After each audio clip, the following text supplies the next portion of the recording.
Eu quero convidar você a acompanhar um papo que eu tive muito, muito especial, um papo de muito aprendizado. Só de estar na presença dela, a gente já sente, né, assim como a gente estava falando desses sentimentos, a gente já sente energias boas, diferentes, tomando conta da gente. Conversando, então, fica melhor ainda. Estou falando desse espírito iluminado, Monja Coen. Vamos acompanhar esse bate-papo? Pode rodar. Om Mani Padme Hum, Om Mani Padme Hum, Om Mani Padme Hum, Om Mani Padme Hum. Hoje eu estou tendo um prazer imenso em conhecer pessoalmente uma pessoa muito iluminada, que tem muito a dizer e muito a acrescentar para o nosso público aqui do Revista da Cidade. Muito obrigada por nos receber no seu templo, Monja Coen.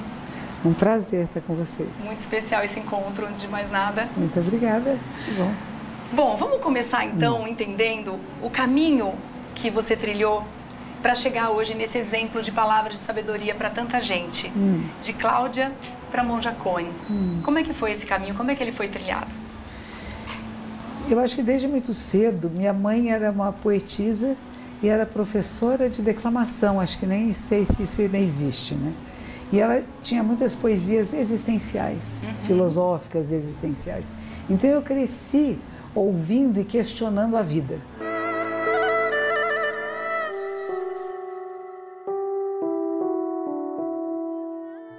Quando eu estava no Jornal da Tarde, que a gente entrevista pessoas de todas as classes sociais, tantos mundos diferentes no mesmo mundo, né, na mesma cidade, no mesmo bairro até, você começa a pensar, por que há tantas desigualdades, né? O que está acontecendo aqui? E tudo isso foi me levando a querer conhecer outros mundos e outras maneiras de ser no mundo. Acabei indo morar na Califórnia. Lá na Califórnia encontrei os Zen Center de Los Angeles e desde que eu entrei para lá, eu falei, não, isso aqui faz sentido. Isso responde às minhas questões. E comecei a viver lá no Zen Center, larguei tudo que eu fazia para morar na comunidade, pedi para ser monja. O professor disse assim, mas você veio de uma família cristã, você nem sabe o que é budismo. Eu digo, eu aprendo.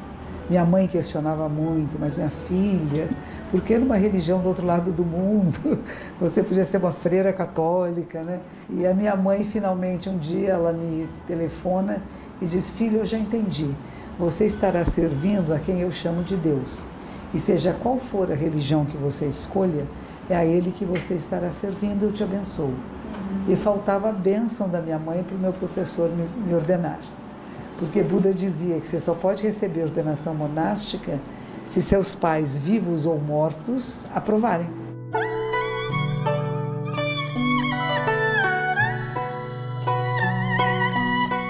Agora é muito interessante essa veneração também com relação ao passado, né? E olhar para trás. Eu acredito que o Zen Budismo traz muito isso, me corrija se eu estiver errada, assim como você falou da bênção dos seus pais para se tornar monja, né? Esse respeito ao passado, mas ao mesmo tempo olhar com um olhar de aprendizado, né?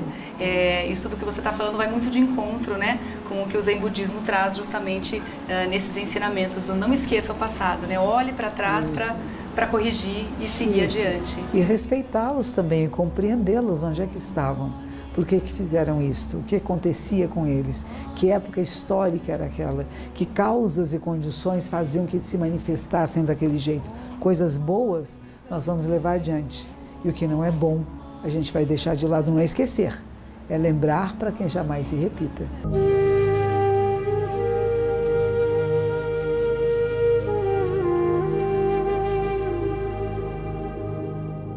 O Zen Budismo fala sobre essas polaridades humanas, né? Você falou no começo da entrevista, eu aprendo, né? O ser humano é capaz de aprender absolutamente tudo, independente do instinto, porque muitas vezes a gente vê um instinto violento atuando muito na humanidade, né? A gente realmente é capaz de aprender e atuar somente com o bem? O que o Zen Budismo fala sobre isso? Bom, em nós habita o bem e o mal, a luz e a sombra, né? Habita a violência e a quietude. Agora nós temos que fazer as escolhas. E essas escolhas dependem de múltiplos vetores, né? Um deles é uma tendência genética, como você falou, né? Se até numa ninhada de cachorrinhos você vê, tem um que é mais briguento, outro que é mais mansinho, um que é mais terno, outro que não quer saber de ninguém. É assim somos nós. Mas ao mesmo tempo, nós podemos mudar.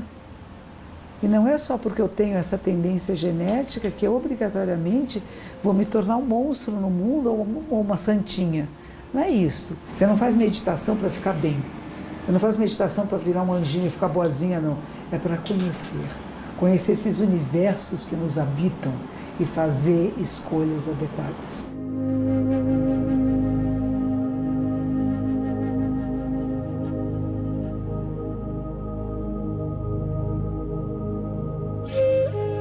Vamos falar de futebol? Vamos A gente lá. estava conversando um pouquinho sobre isso aqui antes da nossa conversa, né, começar oficialmente. E é interessante como o futebol é uma paixão mesmo, né? E move a gente de uma forma muito interessante. Quando você gravou, né, aquele desabafo, depois que a gente perdeu nos pênaltis, né, nas quartas de final e não avançamos para a semifinal, isso viralizou.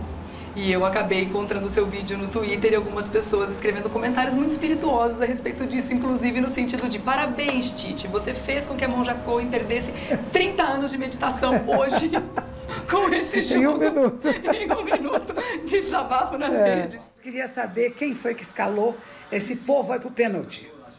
Por que que o Anthony não estava lá? Por que que o Pedro não estava lá? Por que que o Neymar não marcou o pênalti? Por que que puseram aquele menino lourinho que acabou de entrar agora? Não está com condição, não tem emocional para isso, gente. Que vergonha. O nosso goleiro Becker estava sem fazer nada. Ele teve pouquíssimas defesas, ele estava frio. Ele não foi capaz de defender nenhum. O que é isso, meu? O outro ficou defendendo o tempo todo, ele estava quente.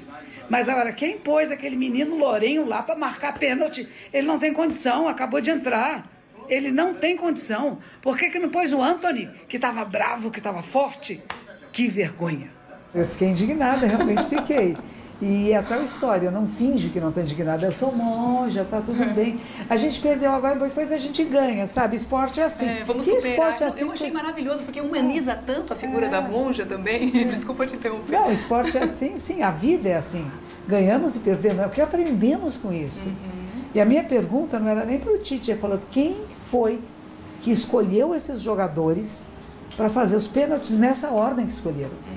E tanto que tem um momento que o Neymar diz assim, mas eu sempre fui o último. Ele falou no meio de umas conversas lá, uma frasezinha dele. Por quê? Não é sempre assim. Cada momento da vida é único, não é igual. Mas aí entra naquilo que a gente estava falando até agora, né? Não tapar o sol com a peneira, não colocar embaixo do tapete, olhar para os erros, para quem sabe. Daqui 4 anos a gente corrige tudo isso e leva pelo menos mais uma estrela, né? Não os mesmos erros. É verdade. Eu ia até perguntar qual é o seu time do coração, porque está aqui em frente ao estádio, esse estádio do Corinthians, né? Pois então, era do Corinthians quando era do Corinthians. Eu sou muito volúvel, assim. Você era paulistana, né? Hã? Você era paulistana, nasceu aqui em São Paulo. Sim, e tem um time do coração aqui em São Paulo? Quando eu era criança, quem jogava era o Pelé. Meu time era o Santos, era o time do Pelé. Sim. Eu vi ele jogar com 16 anos de idade aqui no Pacaembu. Inesquecível. Nossa, um ser maravilhoso, fora de série completamente, né? Então, tinha essa afinidade, sabe, puxa, tem esse ser extraordinário que nunca foi jogar em nenhum outro país, não se vendeu para nada nem para ninguém e só jogava pelo Santos ou pelo Brasil. Só depois que se aposentou que foi para os Estados Unidos, até lá não. Era um outro momento histórico, né? Era um outro, então a gente sentia que estamos todo mundo junto, né? Mudando de assunto, vamos falar dos seus livros. São mais de 20 publicações já, né? Sim. E nesse último, se eu não me engano, no último, tem uma parceria ali, o pastor Henrique Vieira e também o padre Júlio Lancelotti, onde você traz, juntamente com eles, né, palavras de amor e palavras de tolerância, num momento em que a gente vive, que infelizmente a gente vê ainda, em 2022, muita intolerância religiosa, né? Como é que foi trazer essa palavra? Como é que foi esse encontro? É interessante porque a editora Vozes me pediu que escrevesse sobre o amor e me contou que eu estaria escrevendo com eles. Eles escreveram sempre, nós não conversamos para escrever. Então não foi um encontro físico? Não, o nosso encontro físico foi no lançamento do livro na Faculdade de São Judas. E foi muito rico, muito, muito rico. Mas foi bom para poder ler o texto deles e conhecê-los um pouco mais, né? É um trabalho social muito importante. E principalmente, tanto o padre Lancelotti como o pastor, ambos trabalham com o social, né? com a inclusão, com o respeito, com o compartilhamento, com a solidariedade, né? Muitas vezes não são respeitados por causa disso, mas não deixam de fazer por causa disso, né? A incompreensão dos outros não deve parar a nossa capacidade de amar, de querer bem, de acolher e partilhar a vida. Vamos apreciar cada dia, porque se nós fizermos o nosso melhor a cada instante, nós estamos provocando pessoas à nossa volta a também fazê-lo. Obrigada, monja. Obrigada por esse tempo, por essas palavras. Com toda certeza o meu coração está muito preenchido, muito tocado com tudo isso e o público do Revista também. Até uma próxima. Muito obrigada, viu? Até breve.